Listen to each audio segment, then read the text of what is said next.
students, I'm here again with another video from the chapter Chemical Kinetics, and in this video we'll discuss rate expression, rate constant, order of reactions and numerical. In previous video, so we discussed that one of the factor on which the rate of reaction depends is the concentration of the reactant. Right, so with the increase in the concentration of the reactant, the rate of reaction will also increase, right? And with progress of time, the rate of reaction will start decreasing. Why? Because the concentration of the reactant also decrease. Now, the relation which relates your rate of reaction and the concentration of the reactant is what called rate law or rate expression. So your rate law or rate expression, it can be defined as by, or it is the expression where your reaction rate is given in terms of molar concentration of the reactant, with each term raised to some power which may or may not be same as the stoichiometric coefficient of reacting species in a balanced equation. Now let us try to understand this definition. So let this be a general reaction occurring between A, B giving C and D as product. Here the stoichiometric coefficient of A and B is small a and small b respectively. So we can write rate law or rate expression for this reaction will be written as rate, okay, proportional to the concentration, molar concentration of the reactants. Okay, it is given in terms of molar concentration of the reactant raised to some power x, y, and this power may or may not equal to the stoichiometric coefficient of the reactants. Okay, so whenever you remove the proportionality sign, so you will get is a constant term, right? So this constant term is called rate constant. So here K is rate constant. And what is xy? xy is power to with which your concentration is raised. Okay, and this, it is your power, and this may be, may or, okay, may not equal to A and B, A or B, which is your stoichiometric coefficient of the reactant. Now let us try to understand it more by simple example. So let us consider this reaction. So reaction of your chloroform with the chlorine giving carbon tetrachloride and HCl. So according to the balanced chemical equation, the stoichiometric coefficient of chloroform and chlorine is 1 and 1. So rate law. So rate law for this reaction is rate equal to K, okay, concentration of your chloroform raised to the power 1 and concentration of your chlorine raised to the power half. So here the power with which your concentration is raised, okay, so this is equal or not equal to their coefficient. So this is what called your rate law or rate expression. Now next, let us try to define what is the rate constant or specific reaction rate. Okay, let this be the reaction. Okay, so what would be the rate law? So rate is equal to K and your concentration of R. Now when your concentration of R become 1 equal to 1, then what is your rate? How can you write this equation as rate equal to K, right? So what is this K then? So rate constant is the rate of chemical reaction when the concentration of the reactant is unity. Okay, so your rate constant is your rate of chemical reaction when the concentration of each reactant is unity. Now let us try to discuss some of the characteristics of rate constant. Now next, the characteristics of rate constant. So rate constant is a measure of the reaction state. So that means, so when your value of K or rate constant increases, the rate of reaction will also increase, or when the rate of reaction increases, the value of K will also increase. So that means for faster reaction, the value of K is more than the slower reaction. Next is for each reaction, okay, we'll have definite rate constant at particular temperature, and with your change in temperature the value of K will also increase for a given reaction. So that means your K depends on the temperature of reaction. Now there are different reactions, obviously it will have different values of K, and for a particular reaction your K will be independent of the concentration of reactant. That means your rate constant, it won't depend on the rate of the concentration of the reactant, though your rate of reaction depends on the concentration. Okay, now next is the unit of rate constant depends on the order of the reaction. And what is the rate of your reaction? So it is every time same, right? And it is your either mole liter inverse, minute inverse, or molar minute inverse or second inverse, right? So it will remain same for any order of the reaction, but your unit of rate constant will depend on the order of the reaction. Now let us try to understand what this order of reaction means. So for this reaction, okay, A giving AP giving C and D as product. So if the rate law is rate equal to K, A to the power X, B to the power Y. Now when you add the two power, you will get is the order of the reaction. So therefore order of reaction is your X plus Y. Now how to define your order of reaction? So now your order of reaction is sum of powers of the concentration of reactants in rate law expression. This is your rate law expression. If you add the powers of the reactant, then you will get is the order. Okay, so here again, so X plus Y is order of reaction. Okay, now X is your order of reactant A, and Y is order of reactant B. So your XY represents order of each reactant, and sum of the power represent the order of reaction. Now let us try to find out the rate order of the reaction, okay, whose rate law expression is expressed as this. So for this rate law expression, so what is the order? So order is a sum of the powers of the reactant. So 1 plus 1 by 2. So this is equal to 3 by 2. So rate of reaction, for order of the reaction for this rate expression is 3 by 2, and for this it is half plus 3 by 2, which is equal to 2. And for this reaction it is order of reaction is given by 3 by 2 minus 1. So this is equal to half. So this is how we find out the order of the reaction. Just before we discussed that the unit of your rate constant depends on the order of the reaction, right? So how to find out now the rate of rate constant, unit of rate constant? So this is equal to concentration raised to power 1 minus n time inverse. Okay, now n here is your order of reaction. Now concentration, it can either expressed as molar, mole liter inverse, or time second or minute inverse. Now let us try to find out, okay, the unit of rate constant for this reaction rate. Now let the concentration be in mole liter inverse and time be in minute inverse. Now what is your unit of K? Unit of K for this order.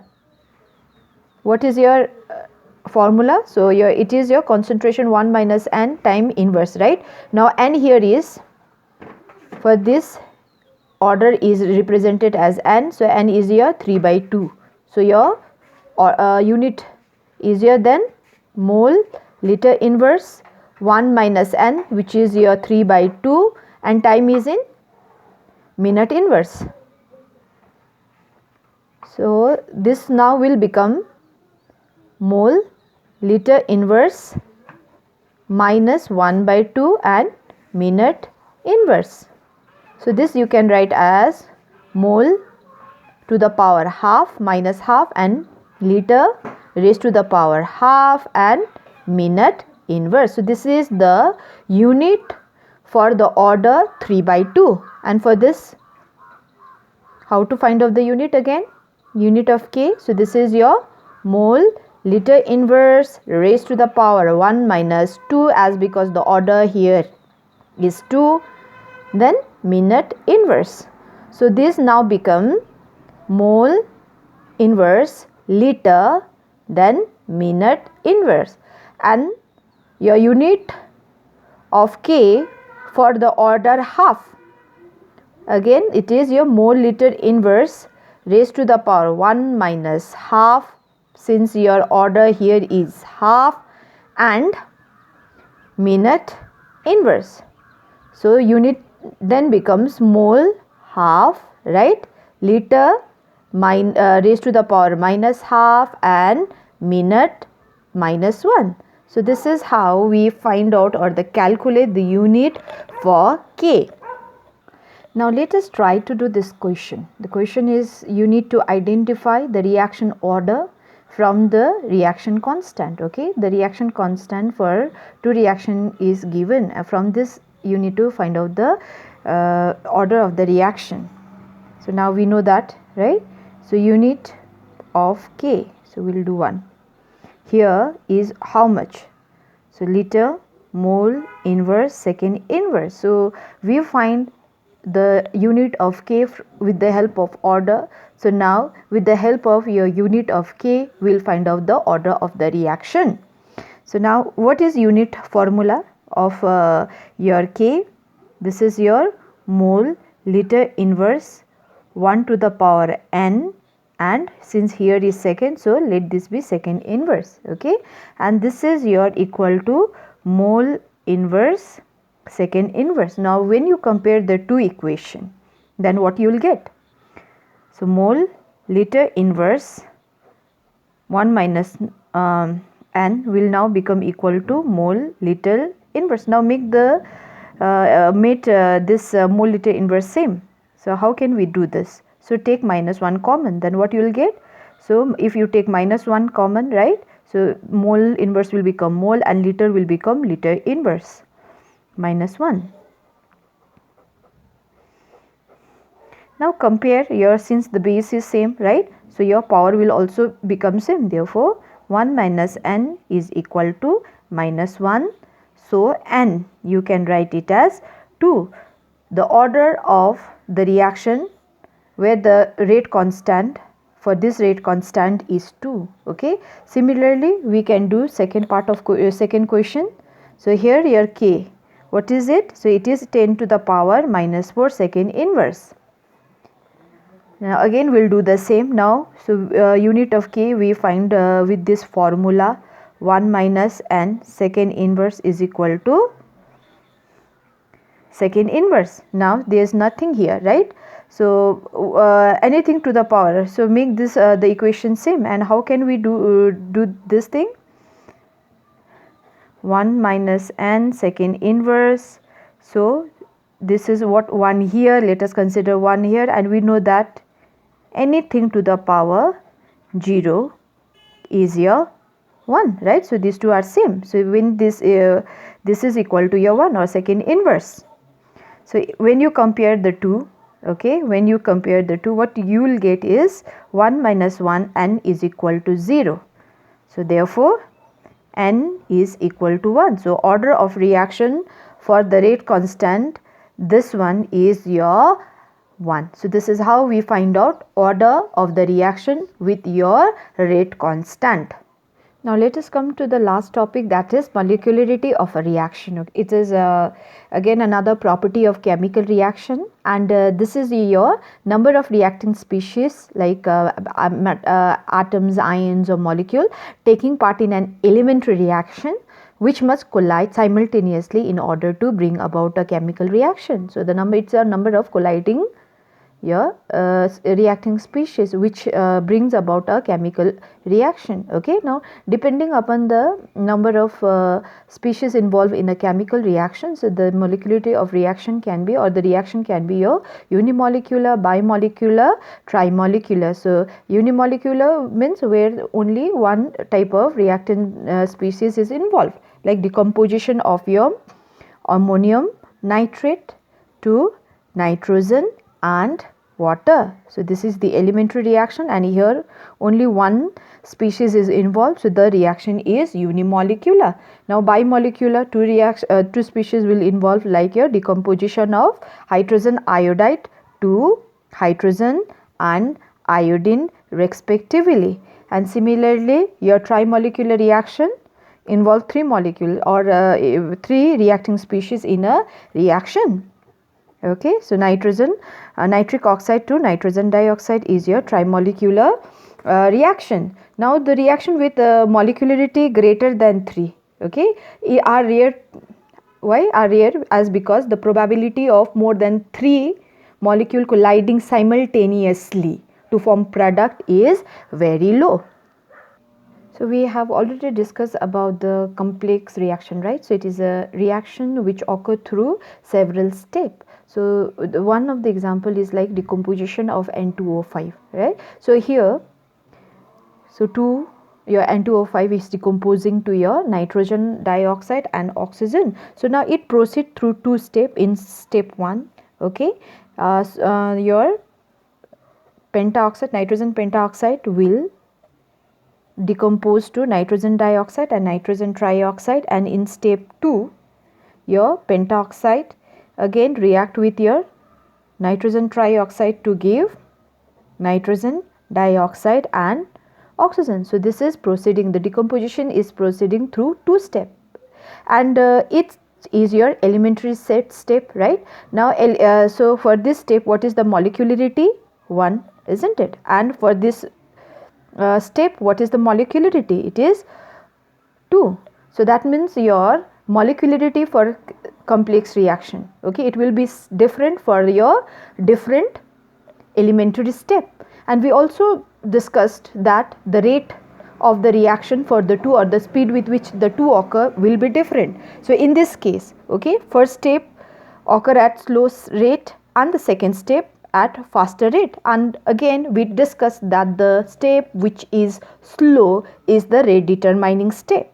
So here the rate determining step, okay, is your step 1, right? So and the rate of reaction now depends on this step.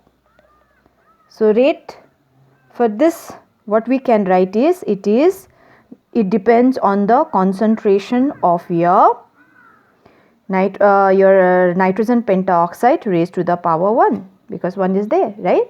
So this is the reason why the power to which your concentration of the reactant raised may or may not equal to its coefficient, stoichiometric coefficient.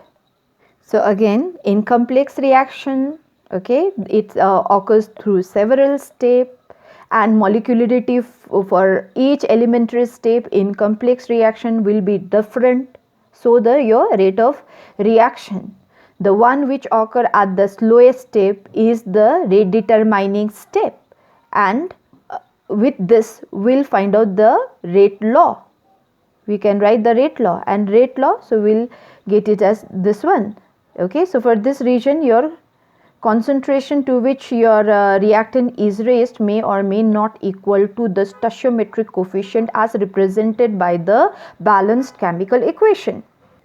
At the end, what we can conclude is your molecularity, it is your number of reacting species that is colliding in order to bring about a chemical reaction, and order is the sum of the powers of the concentration in the rate law expression. And molecularity, it has to be always whole number, right? Because half molecule will not collide number, okay. So it has to be your 1, 2, 3. And order, so we have already seen that order, it can be 0, it can be negative, it can be fractional, right? And molecularity, this is just a theoretical concept, whereas order we can determine experimentally. Then this molecularity is applicable to the elementary reaction, and for complex reaction we have seen, right, for a different elementary step, so the molecularity will different. So that means for complex reaction it has no meaning. Now order is applicable to elementary as well as for the complex reaction. Now for simple reaction, so what is the molecularity? It can be obtained from the stoichiometric of the equation, isn't it? So for if one molecule is involved in the equation, the molecularity is 1, as we have already discussed. But for your order of the reaction, so it can be equal to the number of molecule which is there in the equation, or it may not equal, right? So and molecularity, so I've already discussed that molecularity, it can never be 0, because it has to collide, then only the reaction will occur, right? So an order of reaction, so again I've already told you that it can be 0, negative or fractional. So this is for all this is for today. Thank you all.